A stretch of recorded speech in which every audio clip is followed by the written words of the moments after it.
Bonjour à tous, bonjour à toutes. Aujourd'hui, on va parler du cinquième corps, qui est le corps causal. Donc, je vais récapituler les premiers corps qu'on a déjà évoqués et pour lesquels je vous ai déjà guidé au travers de certains petits exercices pour la mise en pratique au quotidien. Du coup, il y avait en premier le corps physique, ensuite il y avait le corps énergétique, puis le corps émotionnel. Ensuite, il y avait le corps mental et aujourd'hui le corps causal. Donc, je tiens vraiment à redire que chacun de ces corps sont complètement liés et que donc du coup, par exemple, quand je vous ai parlé de ce corps mental, il y a eu plein de moments où je vous ai parlé aussi d'accueillir l'émotion parce qu'en fait, les pensées vont être en lien avec l'émotion, tout comme l'émotion va être en lien avec les pensées, tout comme le corps va réagir à certaines pensées. Enfin, donc tout est intriqué et l'énergie va être aussi en lien avec certaines émotions, certaines pensées, etc. Donc, tout est là, encore une fois, je fais ce qu'on a tendance à faire même quand on chemine. C'est-à-dire qu'il y a toujours ce moment où c'est important de prendre chaque chose et de les morceler avant de pouvoir faire en sorte qu'elles puissent s'imbriquer et se relier. Et ça rejoint du coup l'image que j'avais pu vous donner de ce puzzle où d'un coup tout va finir par s'intriquer avec cette énergie d'amour au milieu qui va permettre que tout se lie. Voilà, donc ce corps causal, c'est un corps qui n'est pas toujours simple à comprendre vu que là il va aller au-delà de notre être. On commence vraiment à être déjà avec le corps mental, on était en lien avec quelque chose qui pouvait nous dépasser vu qu'on avait aussi toutes ces pensées, toutes ces croyances qui appartenaient à nos lignées, qui appartenaient au collectif, à tout ce qui a été nécessaire pour la survie. Voilà, mais donc du coup, peu à peu, on s'éloigne vraiment de ce petit être humain qui est seul et qui est dans son individualité pour aller vers des choses de plus en plus larges et de plus en plus grandes dans les autres corps que l'on va évoquer. Donc le corps causal, c'est celui qui nous met en lien avec nos lignées et c'est celui qui va porter toutes ces informations de ces lignée et de ce qui a été vécu dans notre lignée familiale.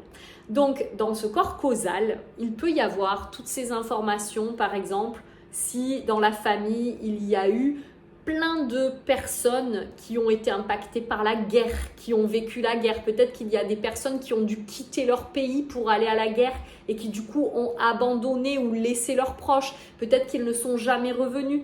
Peut-être qu'il y a dans cet héritage et dans ce corps causal des mémoires d'esclavage. Peut-être que dans ce corps causal, il y a des mémoires d'abus, d'inceste. Peut-être que dans ce corps causal, il y a eu de nombreuses morts précoces. Peut-être que dans ce corps causal, il y a eu de la famine, où il y a eu de la maltraitance, où il y a eu des violences à répétition.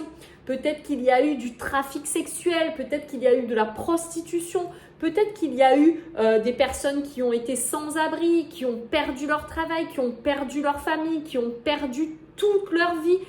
Voilà, donc il peut y avoir plein de choses. Et c'est ce qui est dans ce corps causal est vraiment très illimité, j'ai envie de dire. Et on peut être impacté par des choses qui sont à 10 000 lieues de ce que l'on vit et de notre quotidien. Et ce corps causal, c'est pour ça qu'il est très intéressant. C'est qu'à un moment, quand dans notre vie, on va être vraiment dans une conscience de plein de choses, qu'on a commencé un travail sur soi et que ce travail, il est quand même bien avancé, bien évolué et qu'on a pris le temps de regarder plein de choses, de retraverser plein de choses de notre propre vie, qu'on a pu aussi vraiment conscientiser à la fois ces points, ces côtés un peu plus désagréables de notre personnalité, ces points, ces zones d'ombre et qu'en fait, on en a fait quelque chose. Peut-être qu'à un moment, on se retrouve et que quand même, on n'arrive pas à avancer et que finalement, c'est parce qu'il est important d'aller voir au-delà de notre propre vie et de notre propre existence. Et peut-être même au-delà de nos propres parents. Parce que c'est vrai que nos parents, c'est quand même quelque chose de perceptible que l'on a dans notre environnement, tout comme nos frères et sœurs. Mais dès que ça va dépasser ça, ben peut-être qu'on n'a absolument pas conscience de ce que l'on a pu recevoir comme héritage et de ce que l'on peut rejouer et qui peut impacter sur notre propre vie. Voilà, donc l'exercice du jour va consister pour chacun de vous, ceux qui ont envie d'y participer, encore une fois, faites-le que si vous sentez que c'est juste pour vous, ça va être d'identifier à cet instant T ce que vous ressentez comme étant bloquant dans votre vie. Imaginons, il y a une personne qui vit une rupture et qui du coup ne parvient pas du tout à s'en remettre. Accueillez ce que ça vous fait. Peut-être que c'est de la tristesse, peut-être que c'est de la trahison, peut-être que c'est de la colère, peut-être que c'est de l'impression d'être illégitime, d'être nul, peut-être que c'est de vous sentir rabaissé, rejeté, peu importe ce qu'il en est. Prenez vraiment le temps d'accueillir ce qu'il est en lien avec cette situation. Peut-être que une autre personne vit une problématique au travail et que dans cette problématique au travail, cette personne se sent exploitée, peut-être qu'elle se sent rabaissée, peut-être qu'elle sent qu'on la surcharge, peut-être qu'elle sent qu'on ne l'entend pas, qu'on ne lui demande pas son point de vue. Voilà, pareil, prenez le temps d'accueillir ce que vous êtes en train de vivre par rapport à votre propre situation. Peut-être qu'une autre personne, ce qu'elle est en train de traverser actuellement, c'est en lien avec sa famille, ses enfants. Peut-être que c'est une personne qui a du mal à être sereine avec ses enfants ou qui va avoir des difficultés à pouvoir vivre sa maternité ou sa paternité. Peut-être que c'est une personne qui va sentir que ce qu'elle fait avec ses enfants, c'est pas du tout ce qu'elle aimerait faire. Ou peut-être qu'il va y avoir une personne qui va pas pouvoir s'empêcher d'être en colère, violente ou autre avec ses enfants alors que c'est ce qu'elle ne voulait jamais vivre avec ses enfants. Voilà, peu importe. Prenez vraiment le temps d'identifier. Ce temps-là, il est hyper important. Vous pouvez même fermer les yeux pour le faire, pour être en lien avec ce que vous vivez. Accueillez une nouvelle fois ce qui est là présent. Accueillez l'émotion, accueillez le mal-être, accueillez le malaise qui est là, accueillez cette chose qui fait que vous n'êtes pas complètement bien dans ce que vous pouvez vivre aujourd'hui. Et une fois que vous avez identifié ça, donc peut-être qu'il n'y en a qu'une seule ou peut-être même qu'il y en a plusieurs. Peut-être que des fois, il y a à la fois de la colère, de la tristesse, de la frustration. Il peut y avoir plein de choses. En tout cas, faites le point de ce qui est là présent.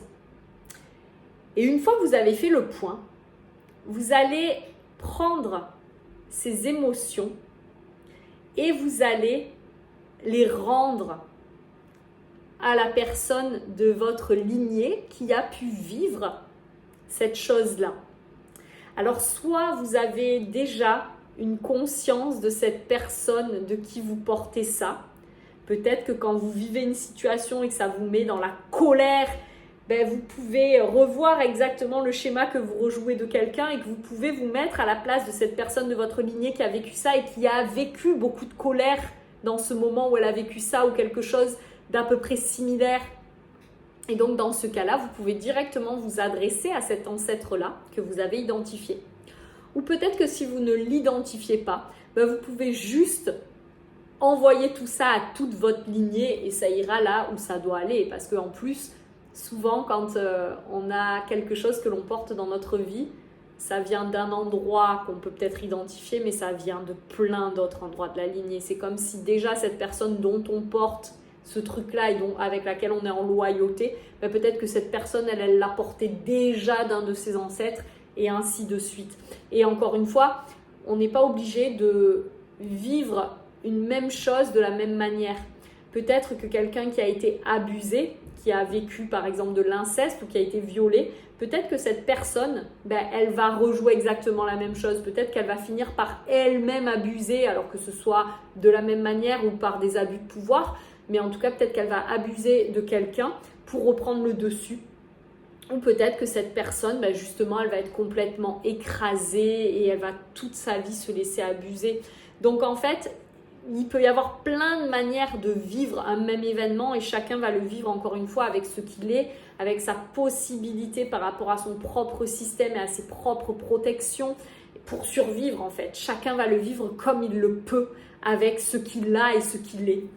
Et donc du coup, Une fois que vous avez identifié ou que vous avez décidé que ben voilà, vous allez le rendre à toute votre lignée, l'idée c'est de prendre une feuille ou de le faire à haute voix comme vous voulez, mais moi je trouve que c'est toujours bien de l'écrire pour ensuite le lire à haute voix et pour ensuite ben, peut-être le brûler et le jeter dans les toilettes et tirer la chasse ou le planter dans la terre.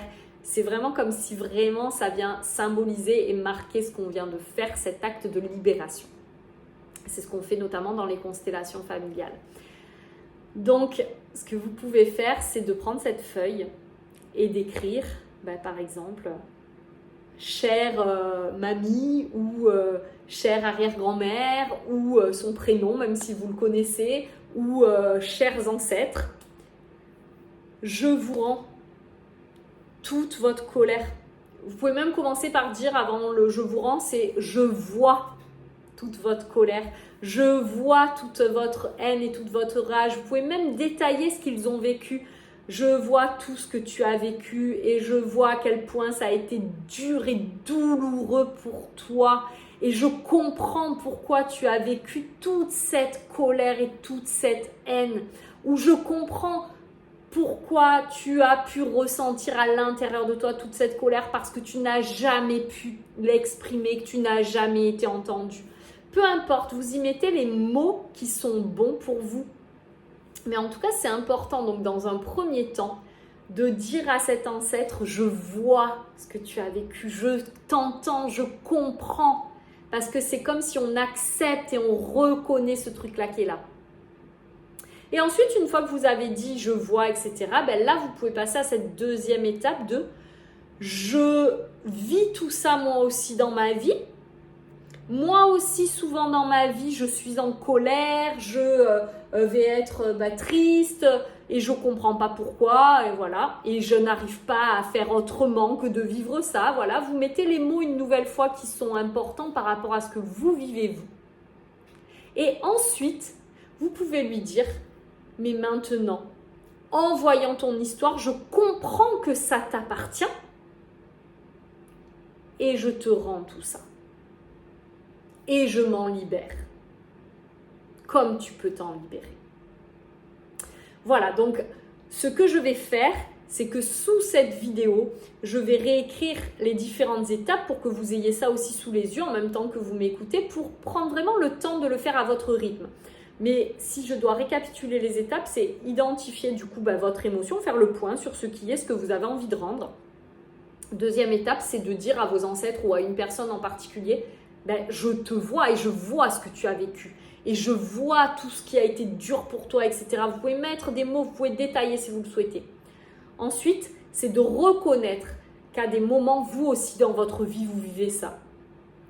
Et de voir aussi que vous aussi, vous n'arrivez pas à vous en libérer. L'étape suivante, c'est vraiment de rendre à la personne ce truc-là, cette émotion-là, en identifiant et en reconnaissant qu'en fait, aujourd'hui, en voyant son histoire, vous comprenez qu'en fait, ça lui appartient à elle et que du coup, vous lui rendez et vous vous en libérez, mais que vous la libérez elle aussi. Voilà. Et du coup, la dernière étape, ça va être de pouvoir ressentir tout ça dans votre corps, tout ce que c'est venu libérer et guérir, et sentir s'il y a encore d'autres choses qui émergent, s'il y a encore d'autres émotions qui émergent. S'il y en a d'autres, vous faites exactement pareil. Et puis ensuite, vous prenez tout ça, vous brûlez votre papier et vous allez le mettre dans les toilettes, vous tirez la chasse ou vous allez le planter dans la terre pour que ça puisse nourrir de nouvelles choses dans cette terre, que ça serve de compost à la terre et que ça soit recyclé.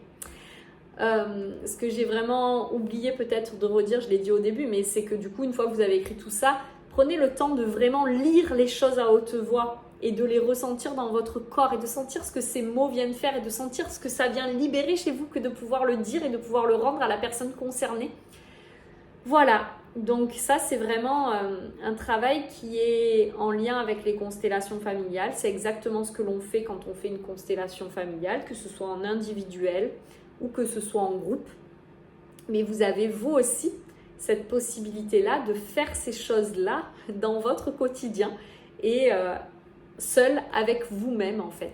Et c'est quelque chose que vous pouvez renouveler très régulièrement si vous sentez qu'il y a des choses que vous avez besoin de rendre et de donner parce qu'elles vous débordent, elles vous dépassent et qu'elles vous empêchent de vivre et d'avancer. Voilà, je vous souhaite à tous et à toutes une très très belle journée. Je vous laisse sous cette vidéo donc les différentes étapes si vous voulez les suivre pour pouvoir y aller à votre rythme.